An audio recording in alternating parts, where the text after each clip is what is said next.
이제 드디어 이스라엘 백성들이 가나안 땅에 들어가게 되었습니다. 가나안 땅에 들어가려면 요단강을 건너야 돼요. 오늘 말씀은 우리에게 하나님의 일을 이런 식으로 해야 되는구나, 우리가 하나님의 일을 할 때에 이러한 태도로, 이러한 자세로 해야 되는구나를 알 수가 있습니다. 여러분, 우리가 하나님의 일을 많이 하는 거 물론 중요합니다. 많이 하는 것보다 더 중요한 것은 바르게 하는 거예요. 바르게. 그래서 오늘 말씀을 통해서 저와 여러분 이 땅에서 하나님께 주신 사명을 또 하나님 방식대로 잘 감당할 수 있기를 바랍니다. 먼저 여호수아는 아침에 일찍 일어났다 그래요. 아침에. 여러분, 여호수아 말씀 한번 보면요, 이런 표현이 참 많습니다. 여호수아가 아침에 일찍 일어나서, 이런 내용이 자주 반복돼서 나와요. 여호수아는 부지런한 사람이었어요.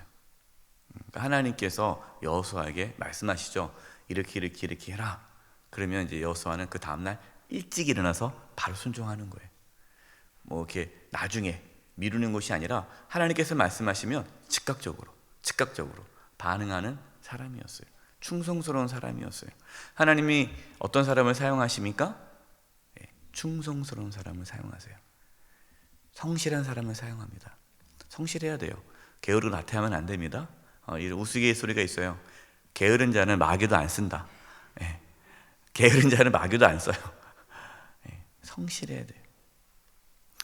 아침 일찍 일어나서 모든 이스라엘 자손들을 깨우고 이제 함께 더불어서 시딤에 머물고 있었는데, 시딤을 떠나 요단강 근처에 이제 머뭅니다. 이제 건너가야 되니까요.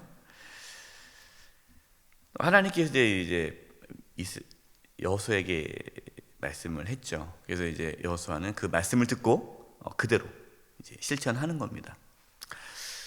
백성들이 그냥 막 건너가는 것이 아니라 순서가 있어요. 제사장들이 그 언약궤를 메고 앞장서는 거예요. 그러면 백성들은 그 뒤를 따라갑니다.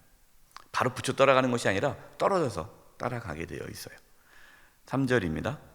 백성에게 명령하 이르되 너희는 레위 사람 제사장들이 너희 하나님 여호와의 언약궤를 메는 것을 보거든 너희가 있는 곳을 떠나 그 뒤를 따르라. 언약궤라는 것은 하나님의 임재를 뜻하죠. 하나님을 뜻하는 겁니다. 그럼 무슨 말입니까? 하나님보다 앞서라는 거예요? 뒤에서라는 거예요? 뒤에서라.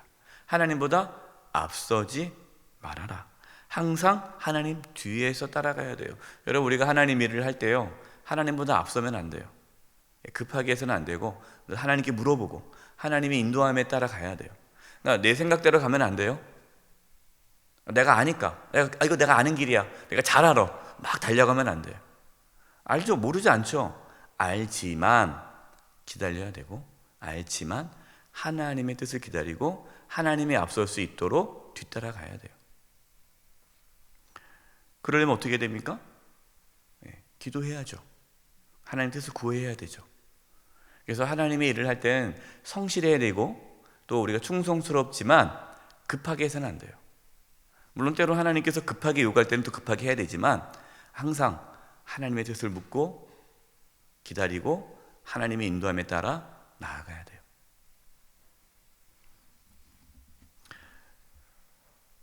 제가 그래서 이렇게 당회에서도 이렇게 말씀을 드립니다. 좀 천천히 갔으면 좋겠다.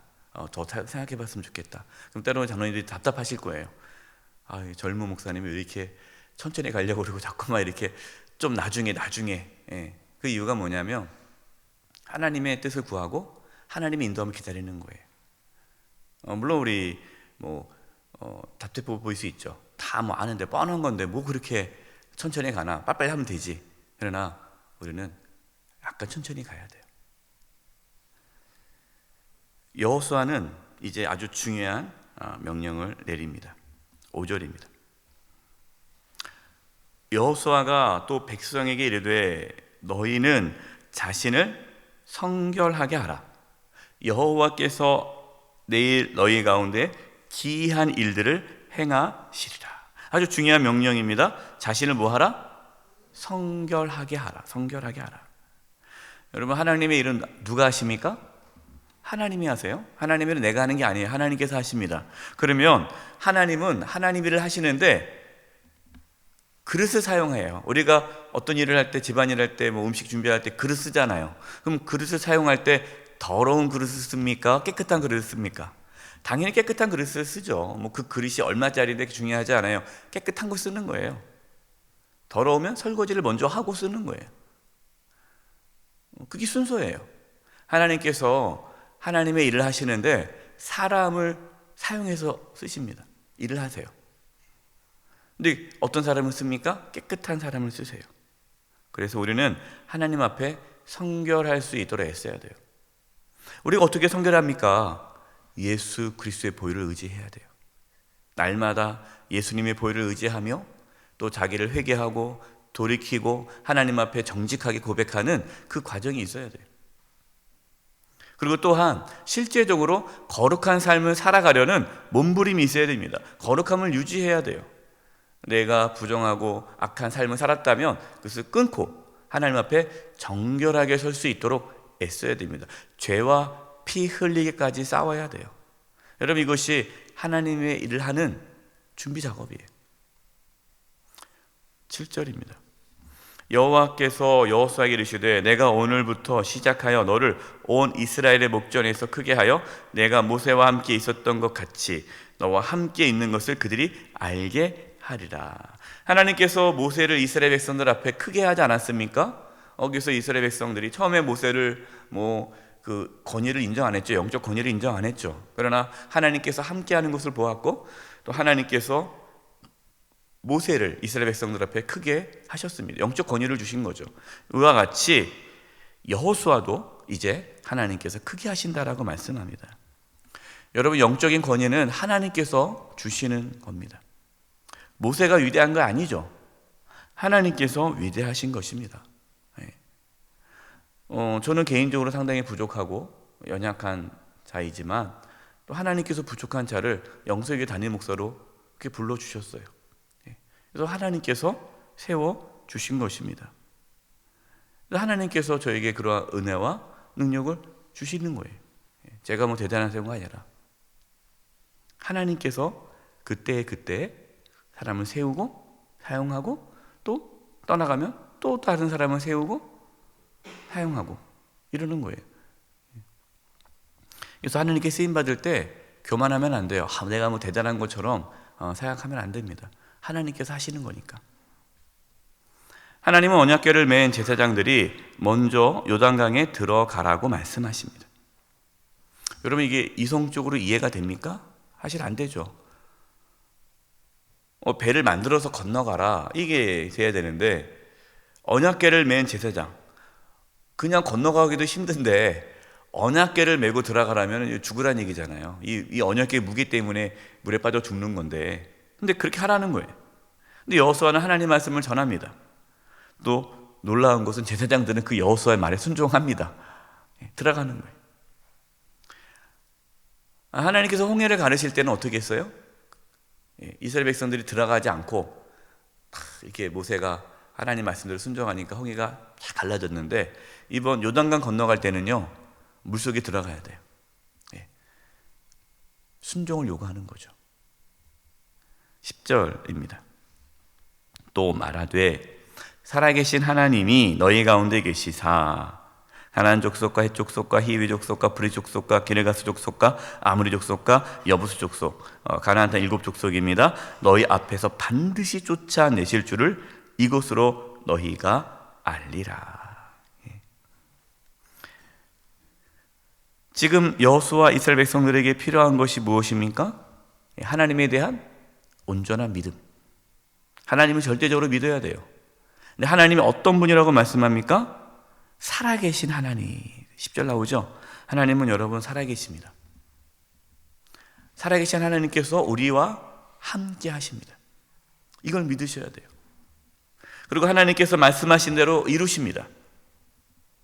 13절입니다. 온 땅에 주 여호와의 궤를 맨 제사장들의 발바닥이 요단 물을 밟고 멈추면 요단 물 곧 위에서부터 흘러내리던 물이 끊어지고 한 곳에 쌓여 서리라. 하나님 어떤 분입니까? 온 땅의 주인이라는 거예요. 온 땅의 주인. 그래서 모든 만물은 하나님의 다스림을 받습니다. 흘러내리던 물도 멈추게 하신다는 거죠. 근데 그때가 언제입니까? 15절. 요단이 곡식 거두는 시기에는 항상 언덕에 넘치더라. 궤를 맨 자들이 요단에 이르며 궤를 맨 제사장들의 발이 물가에 잠기자. 요단이 곡식을 거두는 시기, 이때는요 요단 강이 가장 범람할 때, 물이 많을 때, 물살이 셀 때, 그러니까 하나님은 꼭 물이 없을 때 건너가라는 것이 아니라 가장 물살이 셀 때 건너가라는 거예요. 왜 그렇게 하십니까? 하나님의 능력을 보여주기 위해서죠. 그때 언약궤를 메고 요단강에 들어갔습니다. 제사장들의 발이 물가에 잠겼습니다. 순종했습니다. 어떻게 되었습니까? 거세게 흐르던 강물이 멈췄어요. 강바닥이 드러났어요. 하나님께 송해를 가르셨던 것처럼 요단강을 가르셨습니다. 17절.